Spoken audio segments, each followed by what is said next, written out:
Hey guys, welcome back. It's me, Gimpy, continuing my playthrough here on Lock and Load Tactical's Sniper's Den scenario. Before I get started back up on that, just taking and reminding you guys about the giveaway I'm doing. Remember, subscribe, comment. You can comment on this video or the Turn 2 video, I don't care which. I decided I'm going to go ahead and do my drawing for the game on the next video. So Turn 4, I'll announce who it is. So you've got a couple more days to take and get your comments in and all that good stuff before I take and do the drawing. I'll send you a private message when I do the drawing. I'll announce it on the video. I'll send the person a private message and get the information to send you the game and all that other good stuff. One other little thing I wanted to show you. I think you guys might notice a difference in the map. I was trying to wait a little bit for this to come in, but I finally have my X maps. All right, so here's one of the maps I was using before, and you can see here the difference in the size. I mean, look at that. It's just, it really is a world of difference. I gotta say the X maps have spoiled me.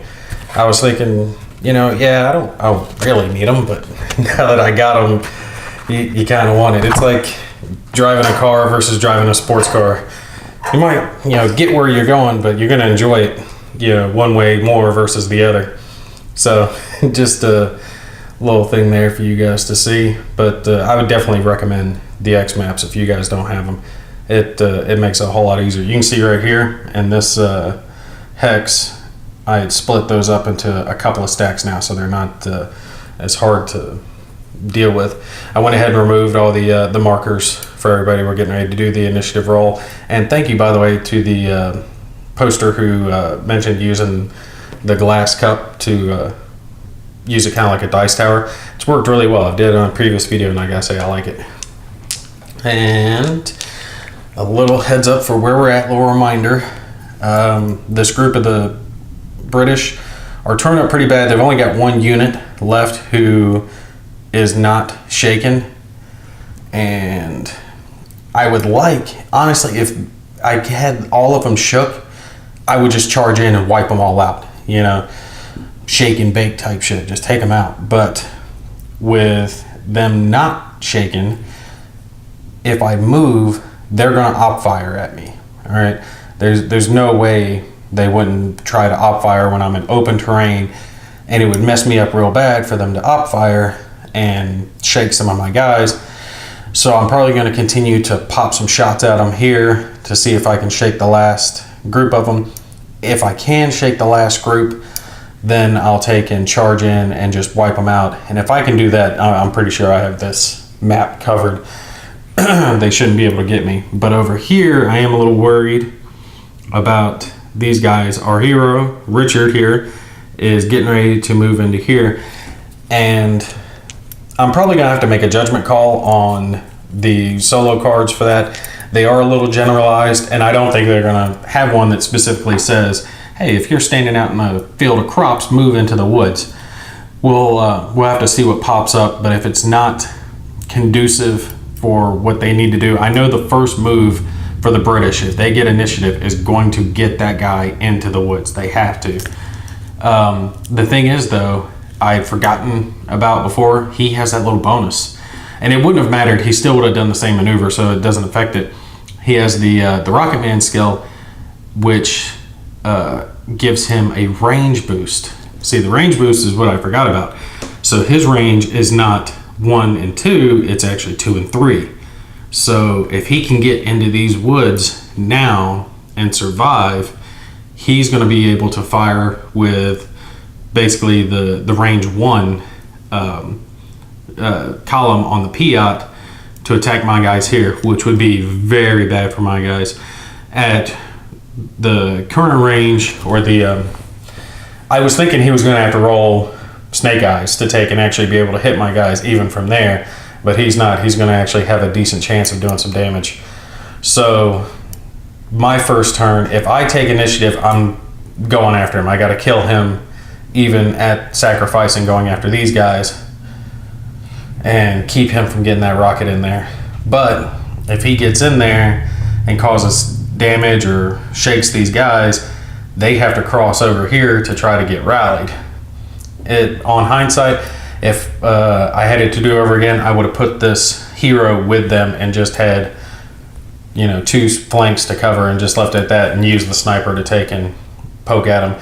Because without having the rally ability there, it's going to hurt me a little bit. But I kind of thought he could take and provide some long range cover fire on his own. But we'll see what happens. All right, enough of me ranting here. All right, green for the paratrooper, or not paratroopers, for the British, and white for German as usual.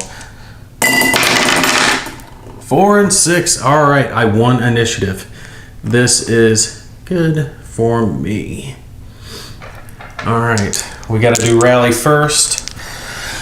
Again, I don't have any units to rally, so that's good. They do have units to rally. Let's see, where's this guy? That one.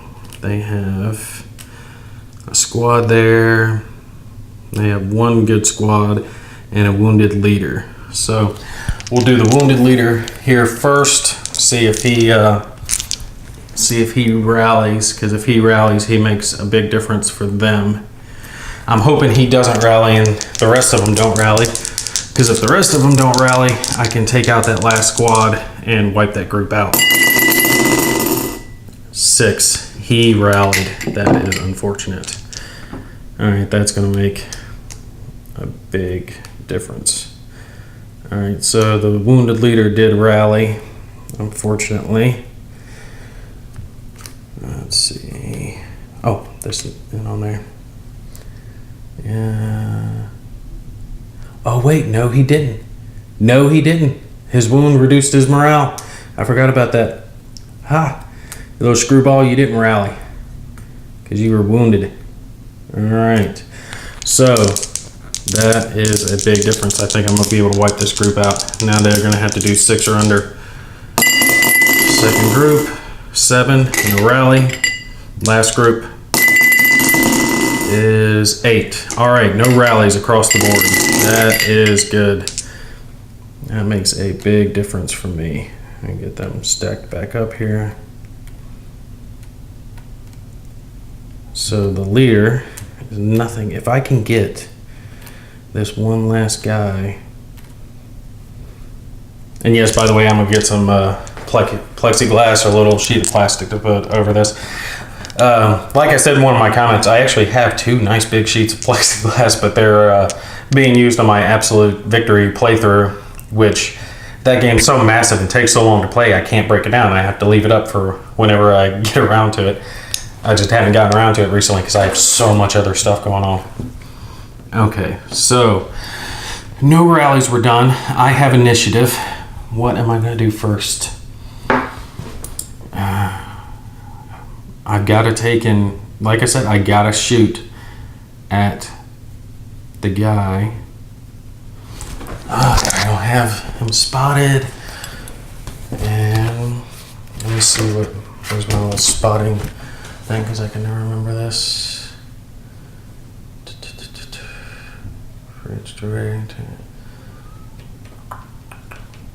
Wait, does that, I think that crop field counts as open terrain for spotting. Let me see if it counts as degrading low crops. Damn, they count as degrading terrain. I was hoping it was going to count as open, because if it counted as open, I wouldn't have to spot him.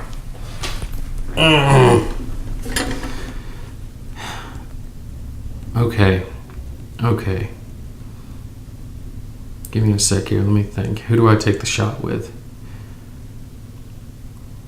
It's going to be 3 or under, but unfortunately I don't have a leader over here to give me a modifier, so it's just a straight 3 or under to take and spot him. And if I spot him, I can shoot him, but if I don't spot him, then I lose the ability to shoot or op fire with those guys. So here's what I'm thinking. My best chance to kill him is here with these guys, right? Or wound him or do something to him with this group. But with a 3 or under, that's a 50-50 shot.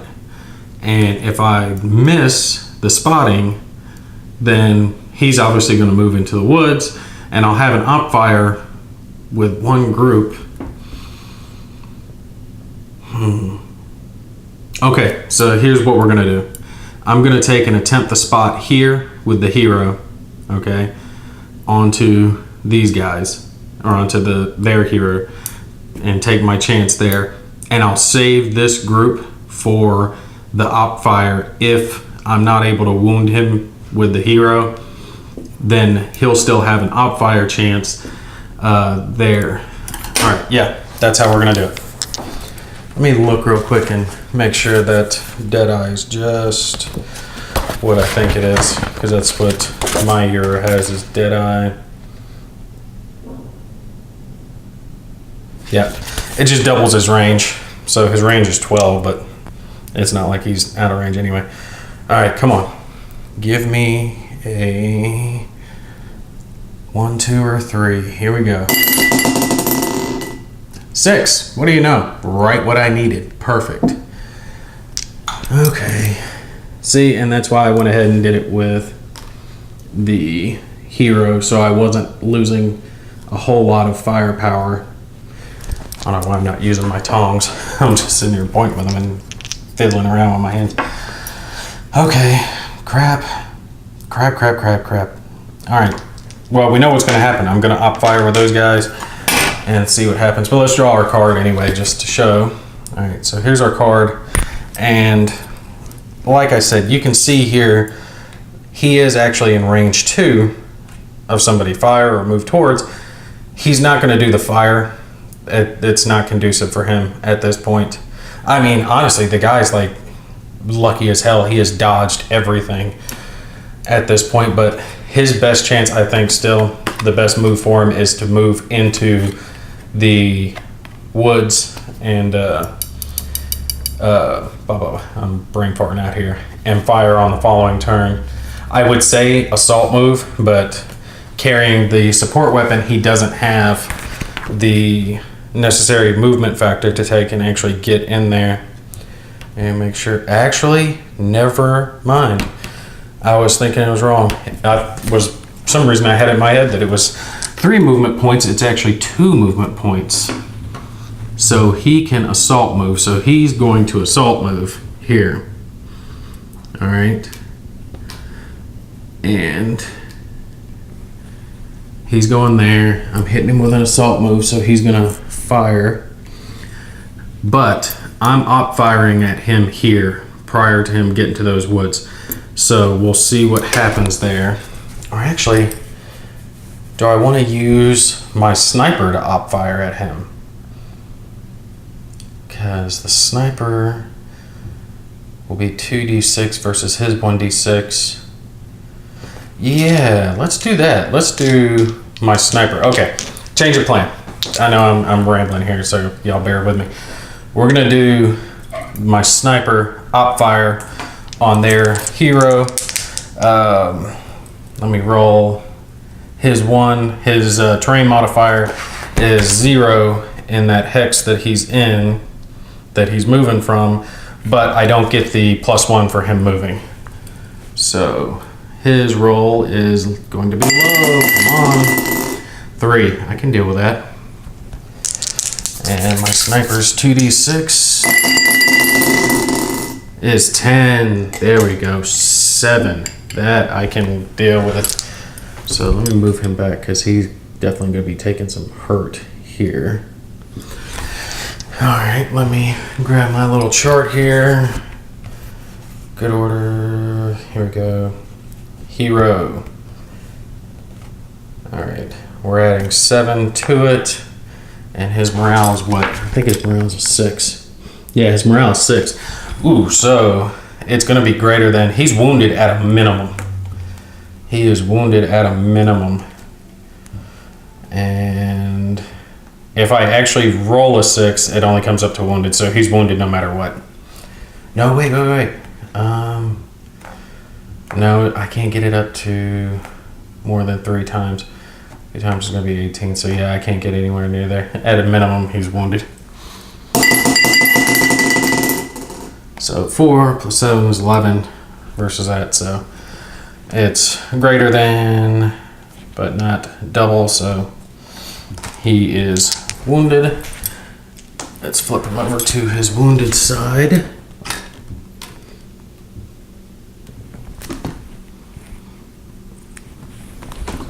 Right there. Let me pause real quick. I know if he shakes, he goes to... he has to stop, but I think it's wounded he has to stop. Let me take a look real quick. Alright, sorry about that. I wanted to make sure I was correct in saying what I was saying, and I was correct. Being wounded like that stopped him. So the sniper pinged him in the leg, and Richard didn't make it to the woods. Sorry, Richard. You're a goner, buddy. But this is good. So with him down and wounded, I don't have to worry about him. And I'm trying to decide, should I take and fire onto this group with my guys here, or do I fire here first before they have the chance? And it's only one counter. I think statistically my odds are going to be better to take and attack here over into this group, even going through the degrading terrain, because so many units over here are shook. So he's only going to have a firepower of 1. He doesn't have a support weapon against my guys. They have good cover. They've got a terrain modifier of 3. So it's going to be, 3 versus 1 on their roll off. So I've got a better chance of surviving over here than I do here. And I can't afford for these guys to get shook. Because if they get shook, their movement's going to be reduced.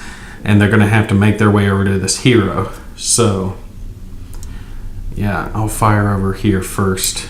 But who do I fire at? Do I kill off Richard, or do I try to wound that group over there? They have, they got a group of stuff there. They got a Bren, 2 full squads, and a leader. So what are they gonna have? If they fire at me, that Bren has a firepower of, was it 1? So 2, 3, 4. They got a firepower of 4 against my terrain modifier 3 with that. I don't know. I think I'm gonna go ahead and screw it. Let's kill off Richard. Let's get rid of Richard. I don't like Richard. Let me grab my dice here. Remind myself of what my firepower is. I've got the MG 42.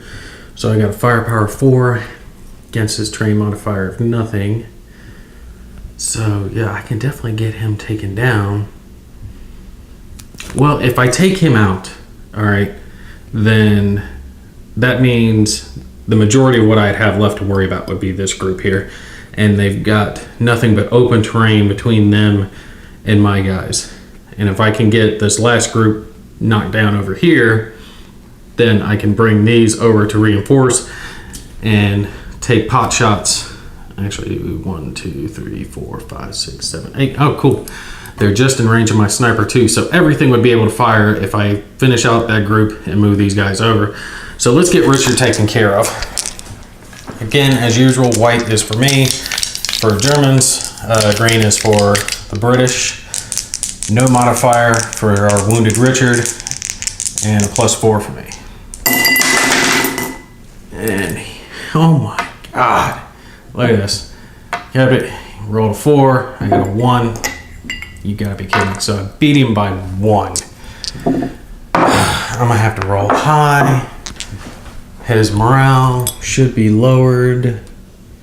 No, his morale is a 6. Crap. That just this is starting to bug me. Crap, less than or equal to is no effect, so I can only kill him again with a roll of a 6. Otherwise, Richard survives to the next turn. You got to be kidding me. All right, come on, 6. Let's go. 6, 6, 6! There it is. And Richard bites the dust with a lucky round. Bam! Sorry, Richard. And put him in the casualties box there. And throw this back out. Don't forget that if someone is carrying a support weapon and they get wiped out, they drop the support weapon in the hex that they are in. Okay, that was game changer right there. Let me get my guy marked for fired, and we'll draw a card for our next group of guys. Let's see what's going on.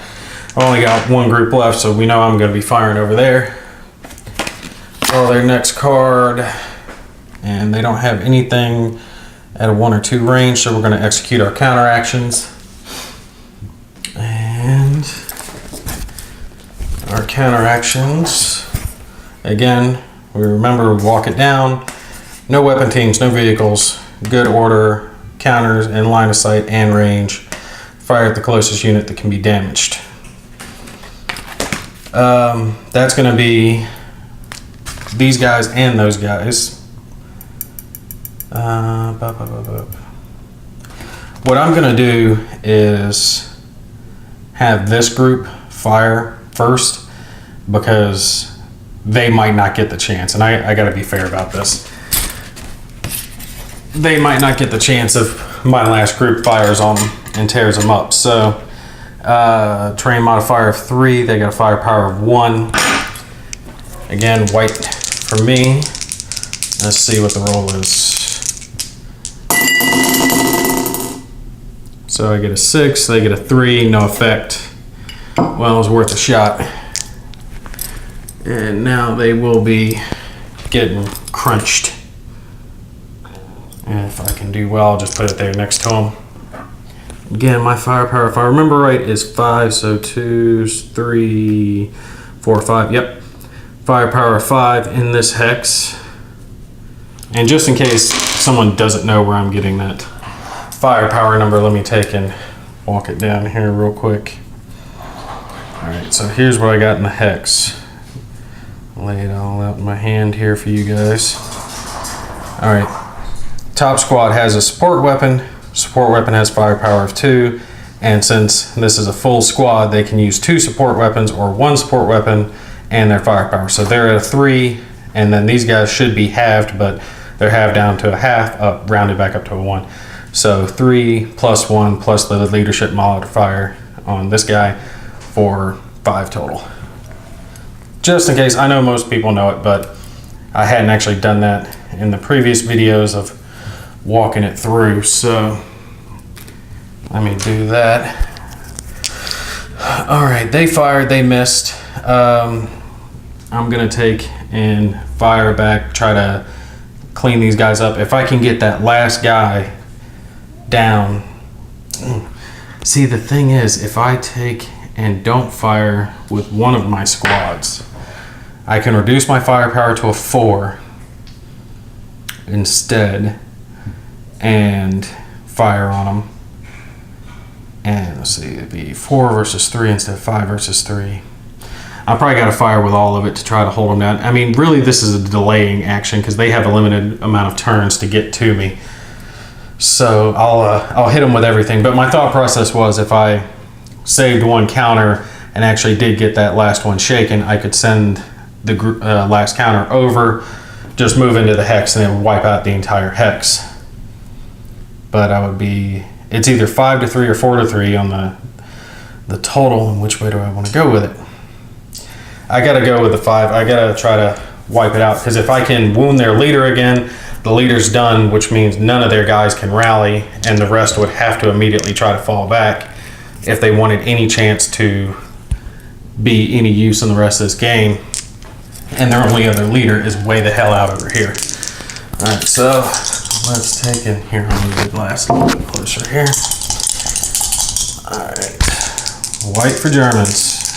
5 to 3. Come on, big number. 6. Oh, there it is. 11 to 5. That's a difference of 6. This is going to crush them. Okay, let's roll on this. Let me do my usual walk it out. So we got those guys and a wounded leader. I'll take and do the leader first. Let me look at my chart here. Okay. 6, which is his... Oh, he's done. I don't even have to roll because his morale's down by 1 for being wounded. So the leader's dead. No matter what I roll.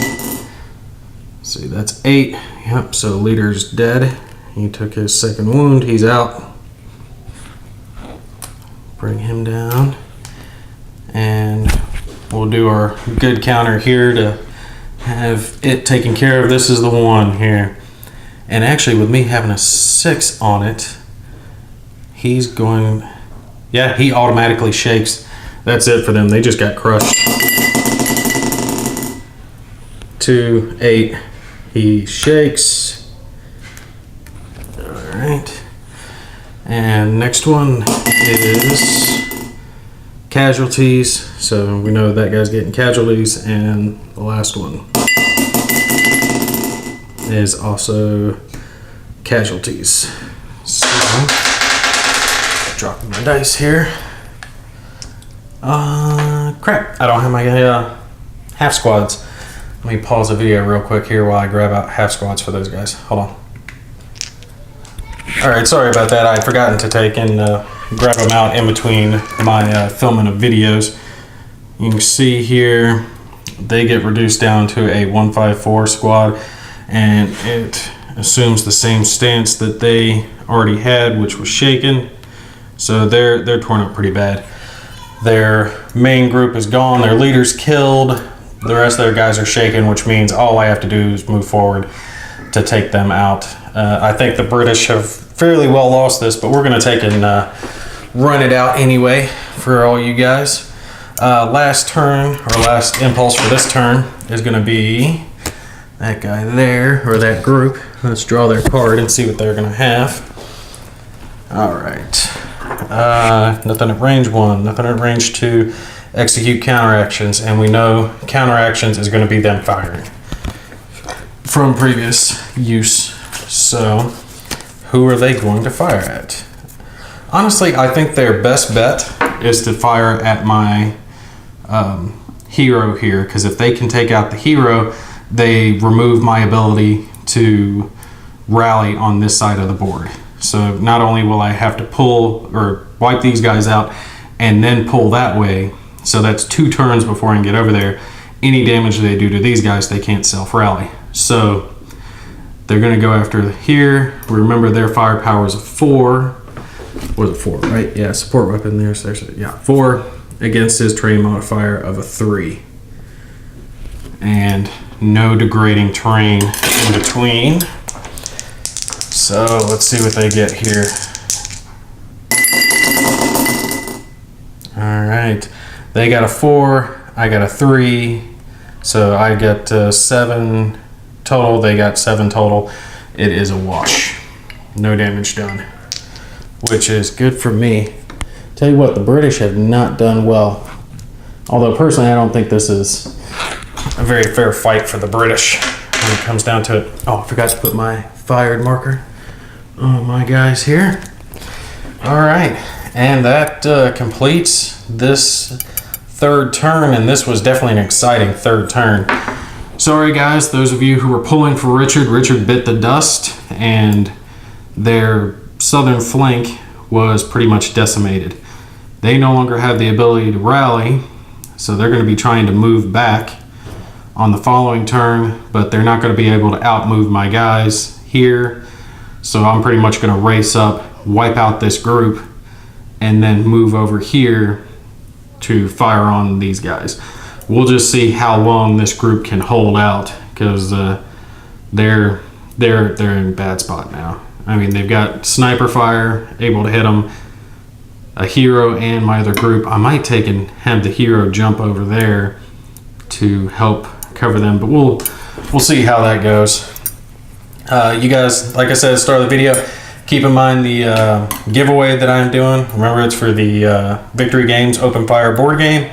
That will be up on the next video, so you've only got a couple days to take and get your comments in to be entered to win.